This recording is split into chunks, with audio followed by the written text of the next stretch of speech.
Okay, so the structure for the meeting or the seminar and that, I'm just going to go over what we're going to chat about.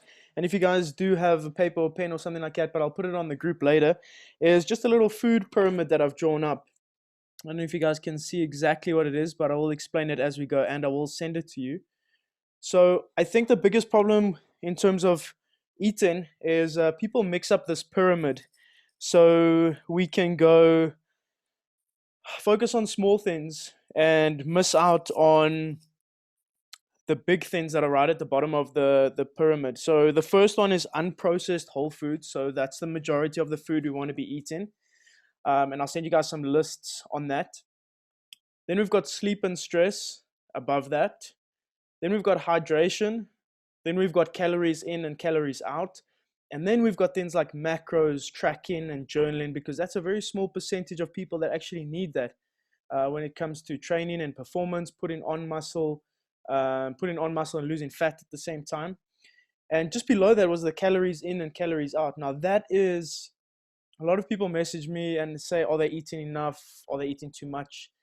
Guys, it's pretty simple. Like if you look in the mirror and you feel like, shucks, I think I'm a little overweight, or you think, oh shucks, I'm a little underweight, then definitely your calories in versus calories out is off. But that doesn't necessarily mean making huge changes to those calculations. You could just be getting the unprocessed whole foods wrong.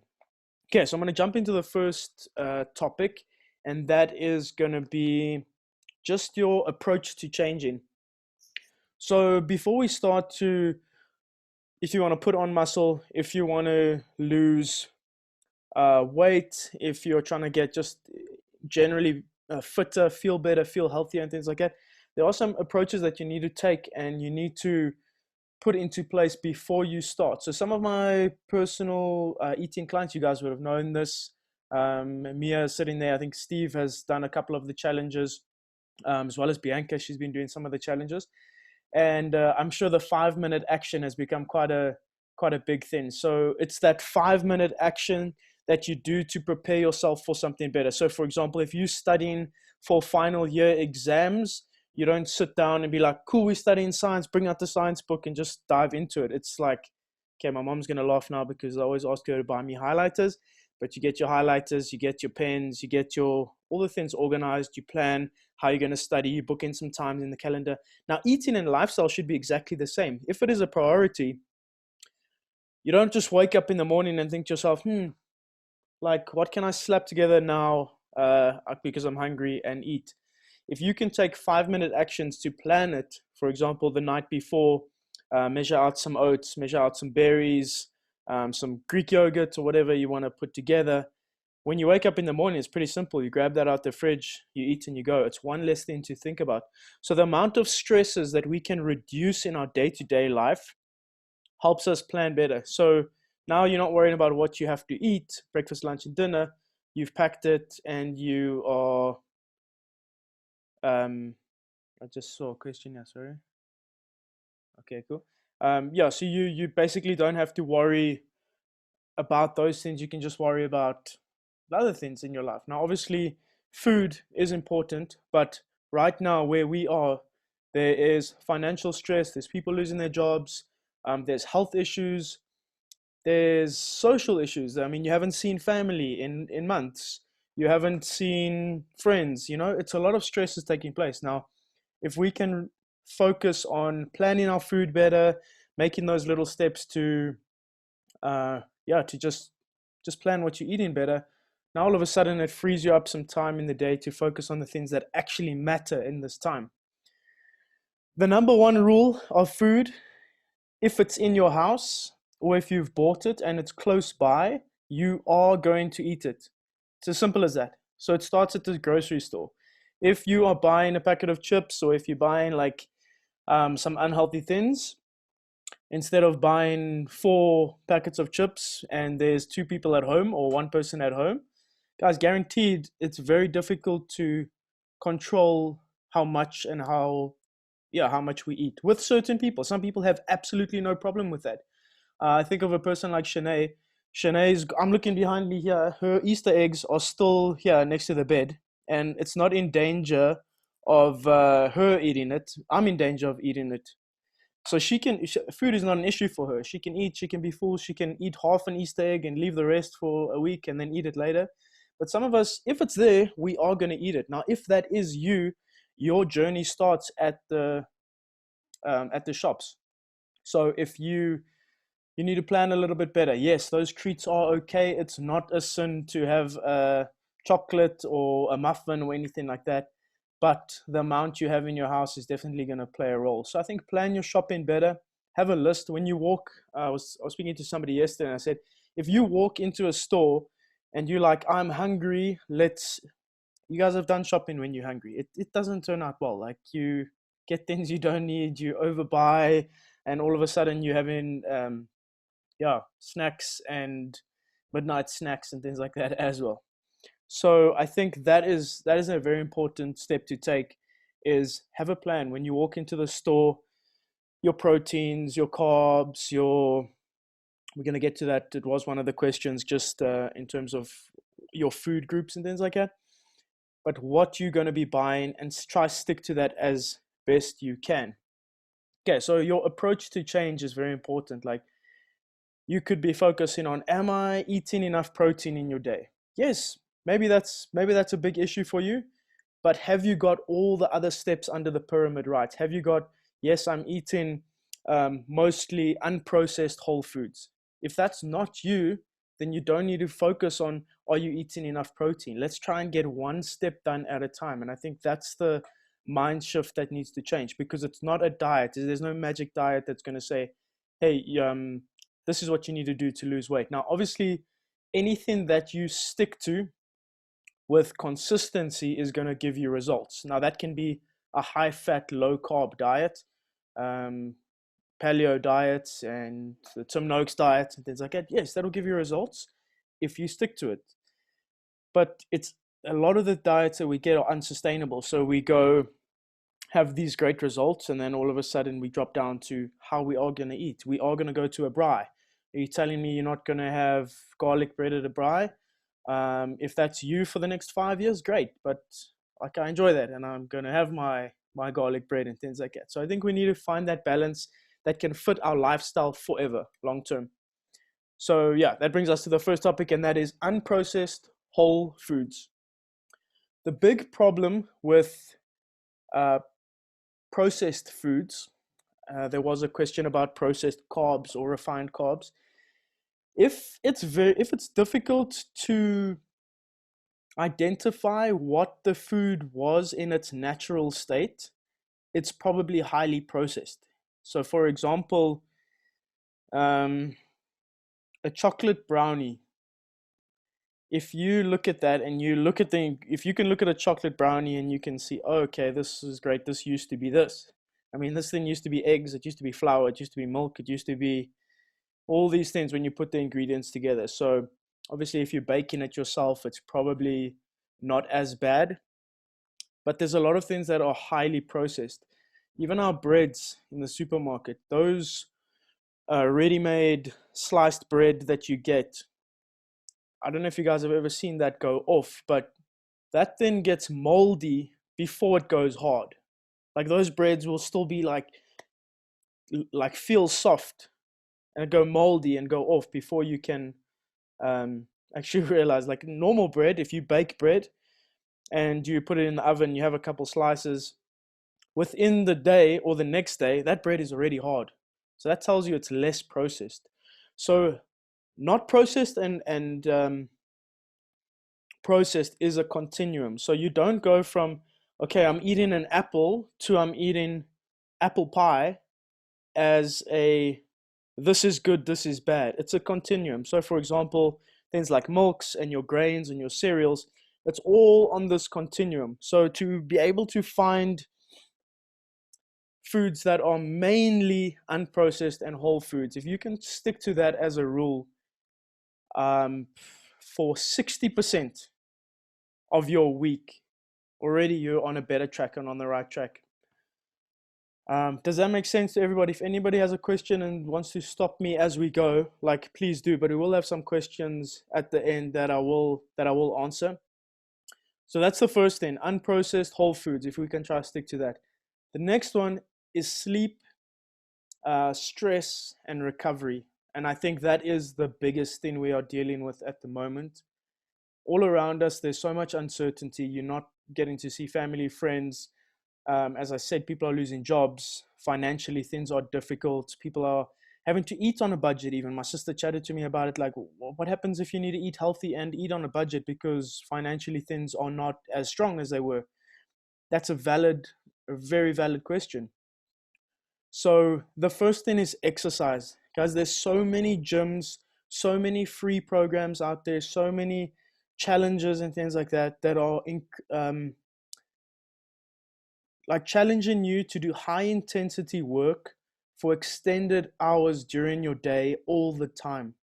So the first thing is, at this time, we need to find a balance of what is sustainable exercise and what is like completely not good for you. So for example, if 5 days a week you are doing workouts that are for time, 21, 15, 9 kettlebell swings and burpees as fast as you can, great. It's probably going to take 5 to 10 minutes. You've done that Monday, Tuesday, Wednesday, Thursday, Friday, Saturday. Yes, you feel good. Yes, you lie on the floor afterwards. Yes, you've got a sweat. Yes, you feel hectic afterwards. But that is suppressing your immune system immensely. On top of that, you think you're exercising. Now, on top of that, all the other stresses are really letting your immune system plunge. Now, heaven forbid one of us do get sick or get the virus. If we've got healthy immune systems, I mean, you can't guarantee anything, but I've got a lot of confidence that a lot of people can fight it and get through it. Now, we don't want to be suppressing our immune systems that way. So the sort of workouts that we should be looking for, and the words we should be looking for, is sustainable. So if you do a 20 to 30-minute workout, you're not doing a 30-minute run as fast as you can for time. Rather just get out there, rather just move. The number one to losing weight and getting in good shape is eating. So exercise is a second. If we're using exercise as a first, that means you're trying to exercise away a bad diet. And that never works. So I think we need to really try to focus on exercise at this time to be sustainable, to be able to move and have freedom and to enjoy our exercise. Now, there's some stats here. People who never exercise get sick more often. That's a fact. People that, and this is the general population, so people that have gone from nothing to something, obviously we've been doing exercise, we are accustomed to it, so we can exercise 4 to 5 times a week quite comfortably. If you exercise 3 times a week, you are in the sweet spot. You will get sick a lot less. People that exercise 4 times a week or more get more sick as well. And I found that very interesting because there's that balance. There's like no exercise, you're going to get sick. A little bit of exercise, you're not going to get sick. And then too much exercise, you are going to get sick. So when I talk about too much exercise, I mean high intensity, unsustainable. Those pain cave workouts, lie on the floor, smashed at the end. Those are the sort of workouts that we're looking at. So when I program things like sustainable work for 20 minutes, you should be able to get your heart rate up and maintain it there for extended periods. That's what I mean with sustained workouts. So I think we can, if we're exercising between 5 to 6 times a week, sustainable. Sometimes, guys, like yesterday I had a very light workout, but I did a lot of strength. The day before that, I didn't even have a workout. The only thing I did was strength, accessory was. We did some bench press, we did some pull-ups, not pull-ups, we did some like rope climb skills, did some weightlifting, nothing unsustainable. So be careful of that high intensity every single day. Are you chasing a high or feeling good, or are you trying to focus on just exercising sustainably? Cool. So that's still in the second one, exercise in terms of sleep, stress, and recovery. Next one is sleep hygiene. So if you sleep well, the benefits are you lose fat, you gain muscle, you repair and recover your body, you regulate blood sugar, you regulate hormones, and the last one, which is very important, is you regulate hunger and appetite. So if you are sleeping badly, We've all been teenagers. We've all come back from a club at 2 in the morning and been like, oh, I'm so hungry. We need McDonald's now. Like, that is a typical example of your body being completely not able to regulate your hunger and your appetite. So at 2 in the morning, usually you're in your bed sleeping and your stomach is fine. Like, you're not hungry. You're not going to wake up in the middle of the night. Well, some people can, but you're not going to necessarily wake up and feel like, wow, I'm hungry. I need food now. So what that is it's the lack of sleep, not being able to regulate your hunger and your appetite. So sleep hygiene includes things like, is your room very dark? What can you do to make your room very dark? Are there things, little lights of phones, TVs, chargers, mosquito mosquito plug things? All of those things play a role. So you don't want to have too much artificial light in your room. You want to make sure you have a comfortable bed. And you want to make sure that you're not doing too much work. So you're not doing too much work on your bed. Reading is fine. That's not an artificial light, but things like working with your laptop on your bed. Your bed should be your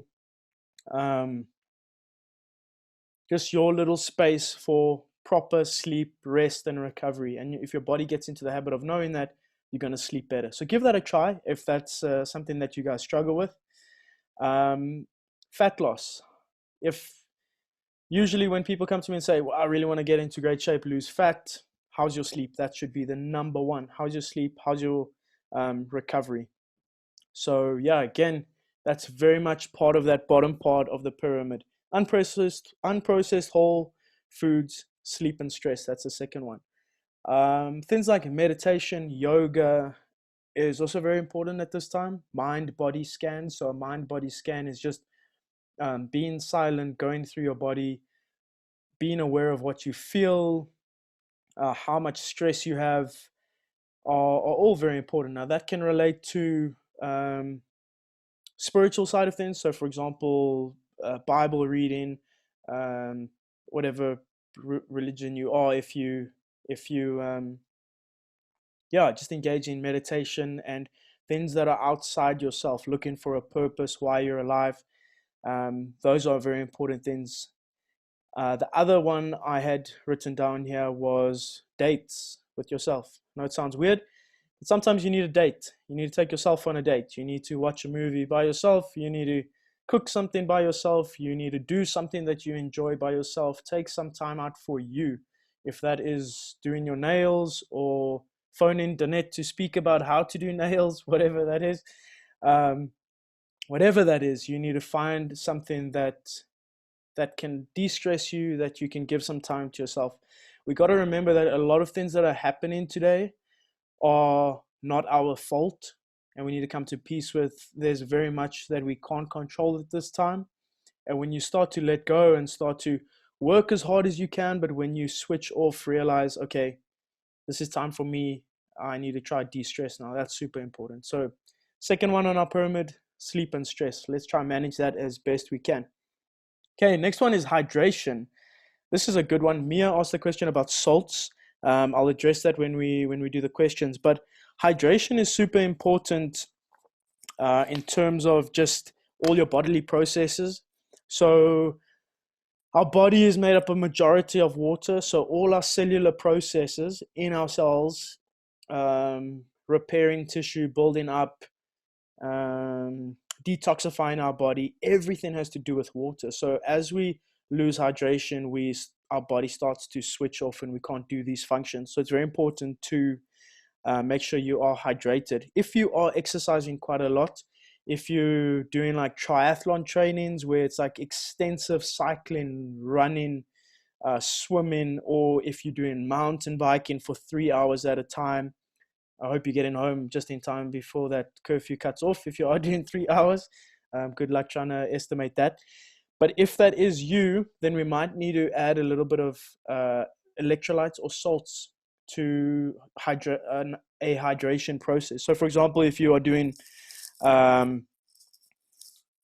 just you losing fluid. As you sweat, you are definitely losing a lot of yeah, salt and that in your body. So just make sure that you are getting and things like an Energade. Try, I mean, the low sugar one is a good one, but an Energade, any electrolyte drink, if you are doing like an hour or more than an hour of exercise, is really good to have in, because we can get to a state in our body where we've got too much water and not enough salts, and that's also bad for us. So we need to find that balance of water and salts the same. I've got some stats here as well about loss of water in our bodies, and this is very interesting in terms of dehydration. So the percentage of body water loss and the consequences. So all of this is based on your body weight. So if you lose 0.5% of your water in your body compared to your body weight, 0.5% of your body weight, you have increased strain on your heart, which is scary, very scary. If you lose 1% of your body weight, you have reduced aerobic fitness. So this is interesting for people doing mountain biking or running, sports that have a lot of emphasis on your aerobic, your lungs, and your fitness and things like that. So 1% and you lose reduced aerobic fitness, which is also crazy. 3% loss in body weight of your body weight, you have reduced muscular endurance. 4% you have reduced muscular strength, reduced motor skills, and you start having water cramps. If you lose 5% of your body weight of water, you become heat exhausted, you get cramp, you fatigue, and you lose mental capacity, which is crazy as well. 6% would be a heat stroke, and you could go into a coma. Between 10 to 20%, and that's death. That's our death zone, like we die there. So that's crazy to think how important water is. So I like to, your body is very good at regulating how much water you need. If we eat more salty foods, we do feel more thirsty, and we do need to drink more. Don't think, oh, it's just because I ate some nuts or I ate biltong now, that's why I'm thirsty, so I don't need to drink. That is the biggest danger of drinking something like alcohol when you're thirsty, because you've been having a lot of salty. So biltong and alcohol, things like that, you can lose hydration pretty quick. So if you are thirsty, water is obviously the best thing, because you've got high salts in the body as well. High salts, low water, you're trying to get that water level back up. Cool. So yeah, that was the third on the pyramid, was the hydration. Okay, if you can sort those three things out, I think that is the biggest win you can get, especially at this time. The next one we're going to go to is a little step higher, and it's a little bit more specialized. A lot of people don't need to get into this at all and don't need to stress yourself about it. But it's calories in versus calories out. So a lot of people come to me and say, oh, well, I'm putting on weight. I'm eating too many calories. What are you eating? Well, no, I eat pretty healthy. It's, Wheat Bix. It's, like natural foods, pastas and all these things. And then all of a sudden the truth comes out, and then it's like a lot of processed things. So instead of focusing on how much food you eat in and how much you put in out, rather focus on how processed are your food. So I think if you can get that under control, then we can start talking about calories in versus calories out. And when it comes to calories in and calories out, the big thing to focus on is weigh yourself, look in the mirror. If you feel you are overweight, then probably your calories in are more and your calories out are less. So how much energy you're using. But it gets tricky now, because you could have got there through a certain point, and now all of a sudden now you're eating healthy, but you're eating the correct amount of calories to maintain that. So if I weigh 80 kgs, I put on 5 kgs, I get to 85 kgs, and I'm eating very unhealthily. And then I change my diet and I'm eating very healthy again. I'm eating till I'm full. I might be eating the calories to sustain that bad habits, where I actually need to try be eating a little bit less to get back down to that weight. So that's a big thing. Like if their weight gets out of control, and what's that show, My 500-Pound Life, or like either 600, 700 pound, I don't know what the show is called. But these people literally feel hungry, that they need to eat to sustain their weight. And that's a scary thing, because the amount of calories that they need to cut is not comfortable. They should feel hungry all the time if they need to cut that amount of food. That's the first thing. The second thing is a healthy body image. Guys, it's very important to know, and a lot of us have been there, look at the mirror and say, oh, I am terribly overweight, or I'm terribly, I'm like skinny, or I'm too big, I'm too small.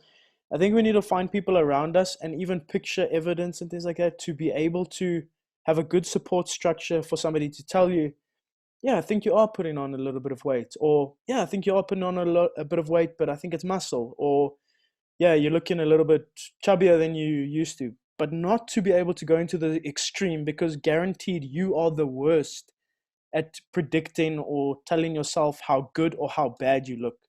It's the worst thing you can do. So ask for advice of people around you that know you well. Obviously, there's people that are going to be very scared to tell you that you are putting on weight, but find people that you trust.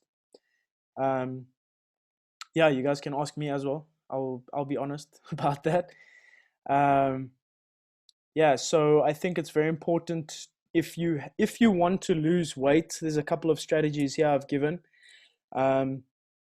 The first one is to eat till you're 80% full. So if you don't know what 80% full is, experiment with it.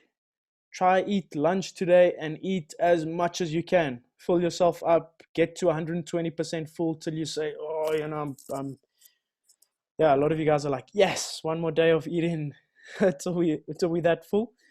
And then start experimenting. Eat the next meal till you're 100% full, till you feel completely satisfied. The next meal, eat till 50% full. Eat till you think, wow, I could have another plate of food, and stop. Eat till 80% full on the next meal, and then you start to gauge like how full you are, because that's a big thing. We are inherently cavemen. We find food, we eat as much as we can because we don't know when we're going to get it again. Survival of the fittest, survival mode. So your body's always going to do that. If we have food, we're going to eat, we're going to eat, we're going to eat, and we start to suppress how full we are. So that's a new skill that we've had to develop over all these centuries, to be able to eat till we satisfied, and maybe a little bit less if we do want to lose weight. So that's a good one. Eat till you're 80% full. Simple strategy. Don't have to follow any diets to eat 80 till you're 80% full. It's very difficult though with processed foods, because processed foods are calorie dense. So you could have, Donald posted some pictures of the equivalent of a burger and chips compared to all these healthy snacks and things like that. So if you have 5 Oreos, you're probably not going to feel very full. So just keep that in mind, that the bottom of the pyramid is unprocessed whole foods, and that's the best indication of your food. Cool. So yeah, the other strategy I can give you guys is eat slowly. So eat slowly. Have little challenges. Put your knife and fork down during bites of food. Eat at a table. Don't have distractions. Don't have your phone with you. Taste the food. Chew the food. Count 30 times that you chew your food before you swallow it. What that does is your digestive system is working already. So as the food gets down to your stomach, it's ready to digest. If you eat within 5 minutes, finished all your food, you're not too sure if you are still hungry. You're not too sure, your body's not too sure how much food you ate. So it can't begin the digestive process. And all of a sudden you have another plate of food, and then afterwards you're like, whoa, I ate way too much food. So try eat slower, try be more mindful at meals. Guys, food is not just food. It's not, I need to eat this much to perform like this. I need to eat this much to look like this. I need to eat like this to get like this. It's not a punishment. Food has always been a great experience. It's been time for conversation, for communication.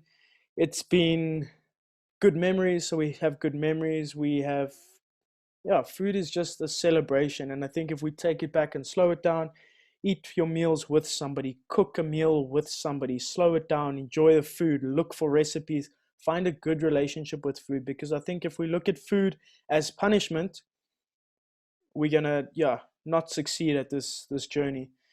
I've spoken to a lot of people in terms of exercise. So when we're in primary school, you do something bad, the teacher says, give me 10 push-ups, or oh, you guys were bad, run around the field. So now we start to associate exercise as punishment instead of freedom, movement, fun, enjoyment, and things like that. And it takes us a long time.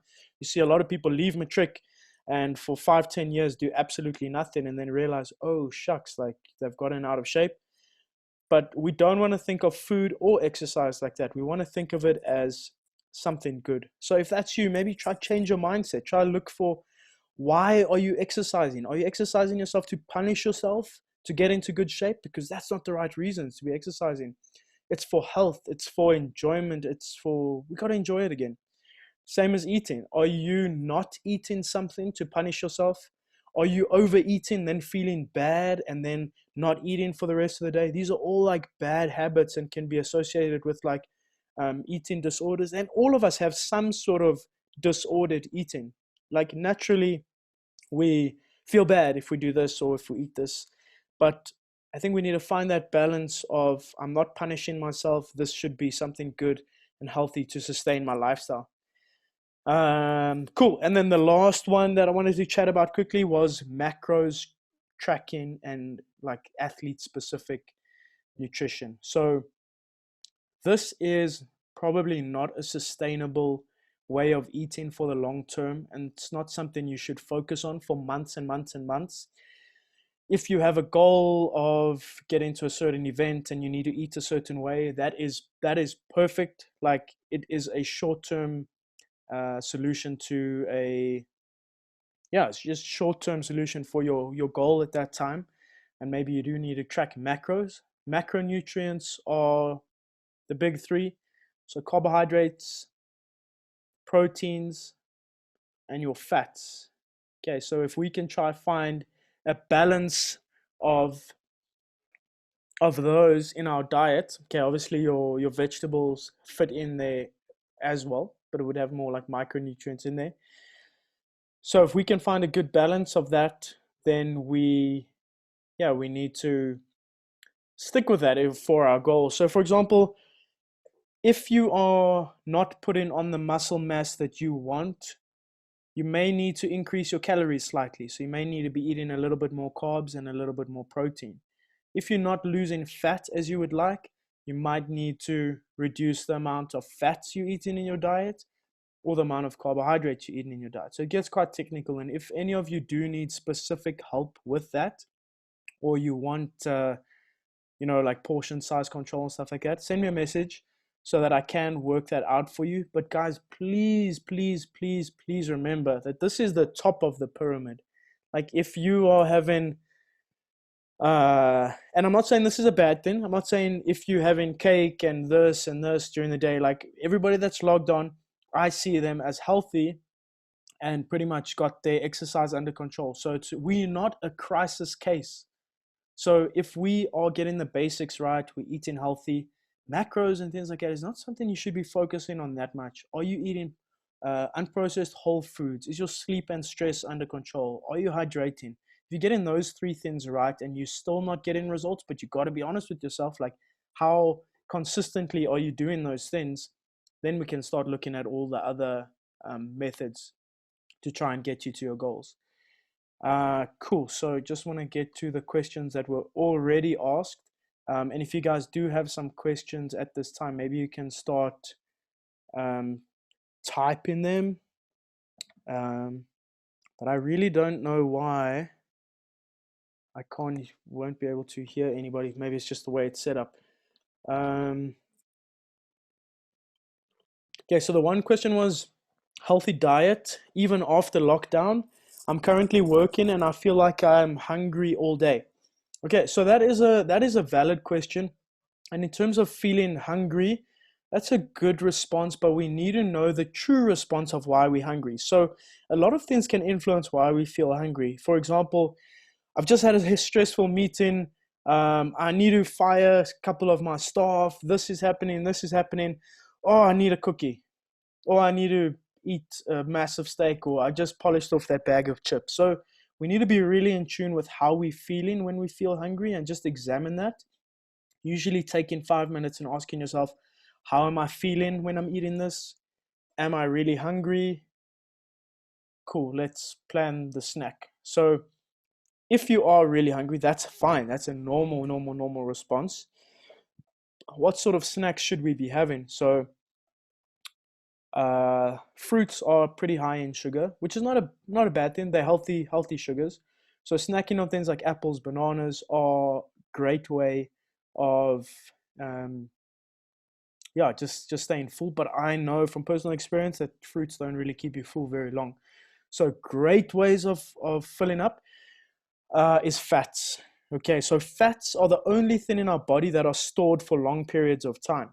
And that's the key to the whole high fat diet, because now carbohydrates you can store very little carbohydrates in your body. So when you exercise, you burn them out. If you go through a normal day, you've burnt them out. Same with protein. If you eat too much protein, it's not stored, it's out of your body. Fats, on the other hand, is stored and it can be used as energy. So things like healthy fats, make sure it's healthy fats, is avos. You can be having some nuts. Make sure it's not too processed. I don't like, peanuts and how salty they are and how oily they are. Cannot be a good source. Experiment. Find different types of nuts that you enjoy.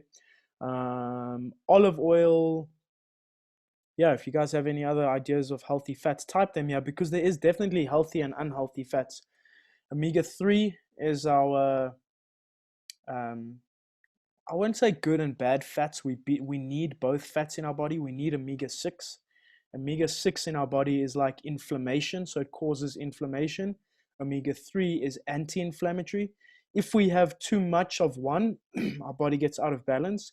Usually omega-6 we get enough from our foods in our diet, especially these days.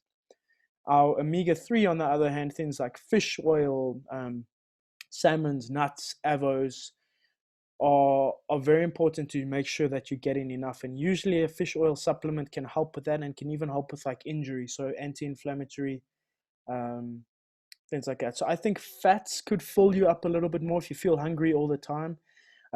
Things like nuts. Yeah, nuts would be a good snack to have, because it would sustain you for longer. So if you eating and you're hungry and you're eating and you're hungry, maybe you need a little bit more fats in your diet. Try have a bit more avo. If you're having eggs on toast, add some avo, add some nuts and seeds. I've got this breakfast mix that we use every single meal, that we just sprinkle these nuts, which is a high in omega-3.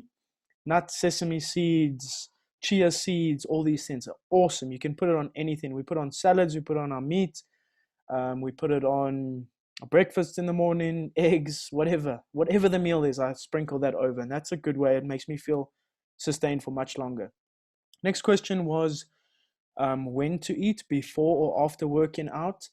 Guys, meal timing is one of those things at the top of the pyramid, where if our calories are right throughout the day, if I need, for example, 1,000 calories to sustain my body weight, or I need 1,000 calories to lose a little bit of weight, then it doesn't matter when I eat those 1,000 calories. I can eat nothing throughout the day and smash them at dinner, and still my body is going to, it's probably not the healthiest thing to do, but yeah, that balance doesn't matter so much. The only thing that does matter is fats and carbs. So if you're eating a lot of fats before you train, your body is focusing on breaking down those fats and trying to digest it and trying to sort it out, instead of focusing on the exercise. So if you're feeling like really tired in workouts and things like that, maybe try have less fats before you work out. Try have less dense foods before you work out. After training, good time for fats, good time for carbs. So your carbs are digested and used the quickest in your body right after training. So instead of having 2 slices of bread or 3 slices of bread before you train, if you're having those after, your body's going to use it, absorb it, and repair your body much quicker. So in terms of recovery, carbs is good for after training.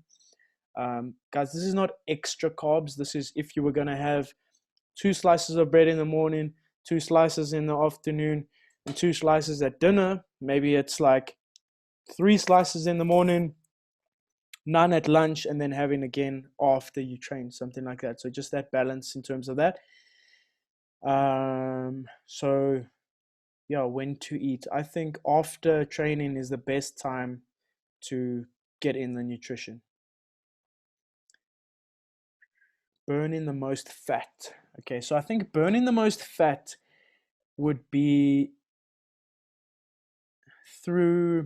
definitely through exercise. So we burn fat best in our aerobic zone. So that's sustainable workouts where we're not going too hard. That's a good way to burn fat.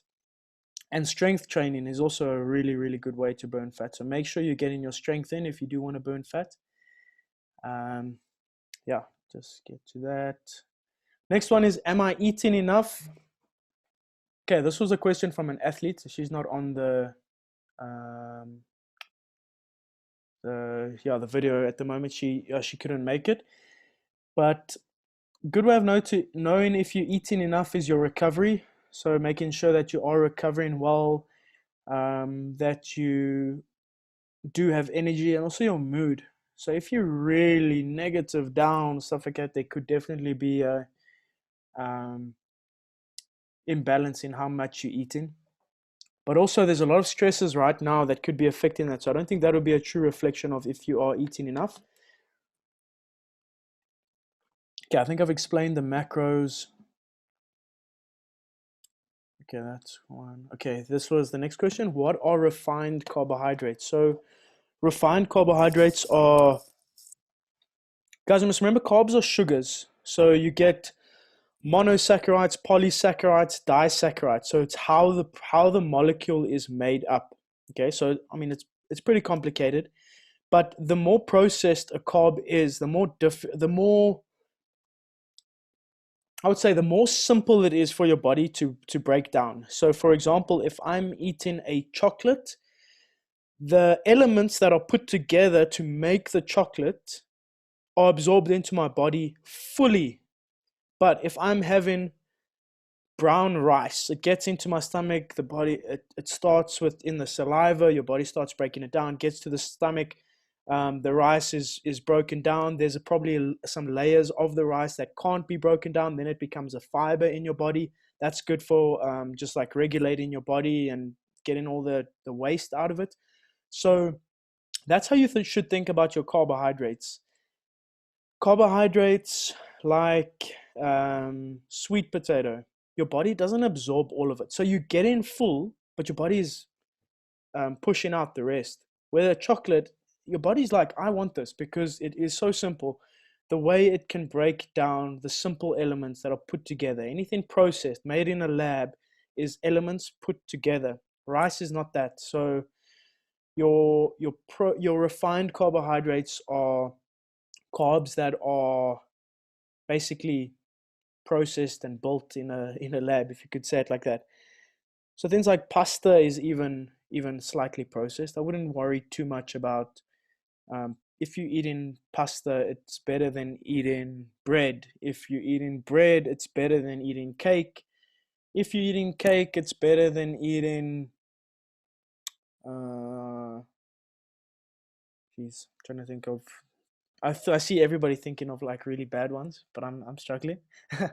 But yeah, so you understand that continuum. So there is no best, there is no bad, there's no perfect mix. It's about getting the right unprocessed things in as much as you can. The next question was with sources in food, as well as advantages and disadvantages of having salt.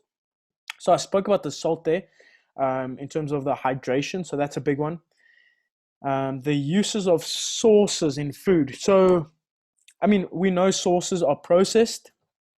So my goal for you guys is to try have as much unprocessed foods as you can. Does that mean you can't have mayo, tomato sauce, anything like that with your meals? No, it doesn't mean that. Maybe not with every single meal. Maybe not 7 days a week. Maybe choose 3 days in your week that you're going to have sauce. Did I have mayo last night on my food? Yes, I did have mayo on my food. Did I have it every other meal? Yes, I did. But it's in control. It's I know what fats I need to be getting in. It's controlled. It's not like there is drowned in sauce every single meal.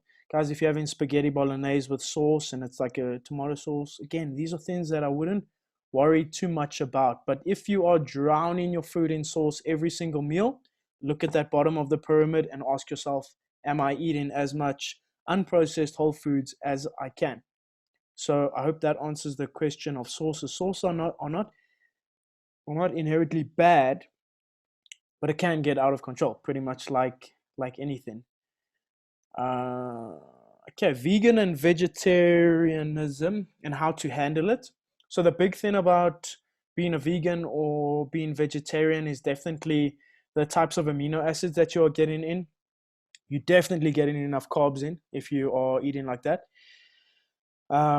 You might not be getting enough fats in.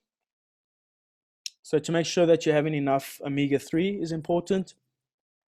And also your amino acids. So there's amino acids in meats that you can't replace through anything else. It just comes in meats and meat products. So the way you can replace that is by having essential amino acid supplement. So I think the B12 supplement and the essential amino acids is very important to a vegetarian and vegan diet. Then, okay, I've spoken about the types of fats and oils. And then eating healthy on a student budget or a tight budget, that was a nice question. That, yeah, guys, I mean, different shops have got different prices. You might find that buying from fruit and veg, for example, the fruit and vegetable prices might be lower, but they're not lasting as long because they're so fresh, which is kind of a bad thing. And I don't want to say, hey guys, like I discourage you from eating fresh fruit and vegetables. 100%. Like if you have the ability to buy every single day and you can buy these fresh things, that is perfect. But if you are looking for things that last a little bit longer, yeah, your grains, you can really look at the cheapest non-processed grains. Yeah, so have a look at that. Your meats. Unfortunately, the fattier meats are cheaper, but you can balance that. So if you're having fatty meats, maybe you don't have to have as much seeds, nuts, oils, and stuff like that in your food or sauces. You can have fattier meats. But I think that would be my advice there, is to try and stay within the unprocessed zone, but looking for cheaper options. I definitely think it's possible. I mean, I'm not too sure how much the club steaks were the other day at Pick and Pay, but the Pick and Pay club steaks are, my mom will have to type here, or Michaela will have to type here, maybe $20, $30, something like that. But yeah, you can definitely, Michaela's typing here.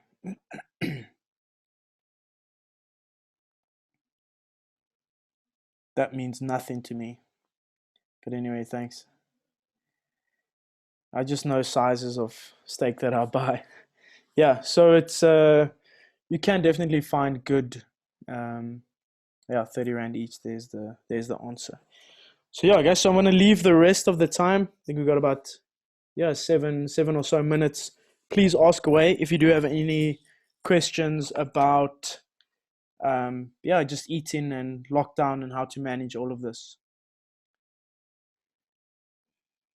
Okay, we buy veggies in bulk once a month and freeze for the month. This also helps with timing during a working week. Yeah, so there's an excellent one for veggies and just like budget buy-in. So buy in bulk and then freeze it. That's very good. Yeah, guys, another thing I want to chat, the foods has got very different nutritional levels. So if you're eating raw foods and you're eating cooked foods and things like that, it's very important to know, like, okay, so it's much more difficult for your body to break down raw foods. So if you're trying to lose weight, it's a great way to lose weight. Obviously not raw meats and that, but like veggies and things like that. But then cooked foods is absorbed and digested pretty quickly as well. So that's also another simple tactic that you can lose. Okay, my mother wants to know how much water to drink on the days you don't work out. Okay, so there are some formulas here for different, it's all got to do with your body weight and size. Um,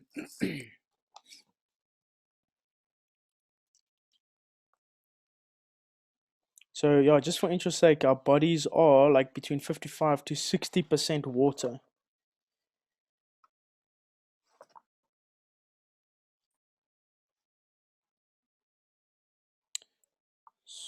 So just how much to know when you exercise, and so it's just interesting. You lose between 0.4 to 0.5 milliliters of water per kg of body weight through breathing and skin evaporation through the day. Through sweating, it's a little bit higher. We lose 0.5 to 2 liters per hour of activity. So if you're losing 0.5 to 2 liters per hour of activity, you should be drinking between 0.5 and 2 liters of water through an hour activity.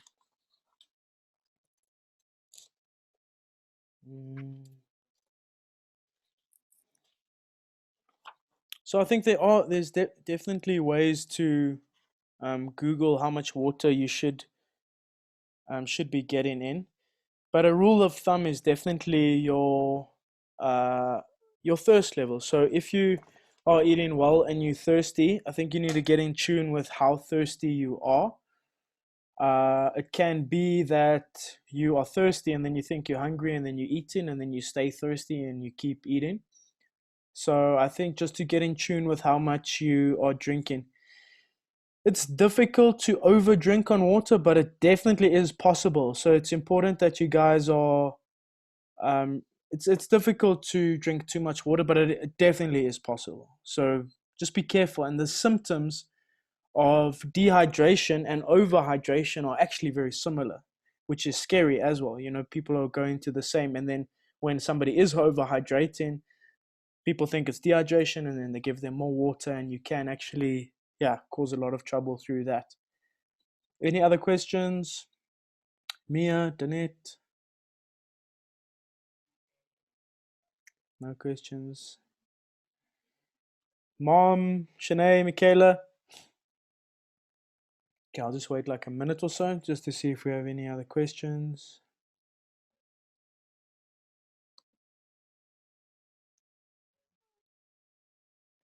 Okay, it looks okay. Okay, cool. Guys, yeah, thanks so much for logging in. And if you do have any other questions, just send me a private message. But I hope it makes sense. And if there's anything you can take away from this, exercise, be sustainable during this time, and manage your stress and sleep. I think that is the most important things we can do right now. Manage the stress of the people around you as well, and just make sure we've got healthy, supportive environments that we are in, because it is a stressful time, and it can lead to yeah, just bad eating habits and things like that. So let's get the basics right. Try and stay away from the processed things as much as we can. But at this time, I think stress and exercise, stay healthy, keep moving, enjoy it. And yeah, just stay in contact with people. Cool, guys. Thank you so much. Sorry I couldn't hear any of you, but we'll chat soon. Cheers.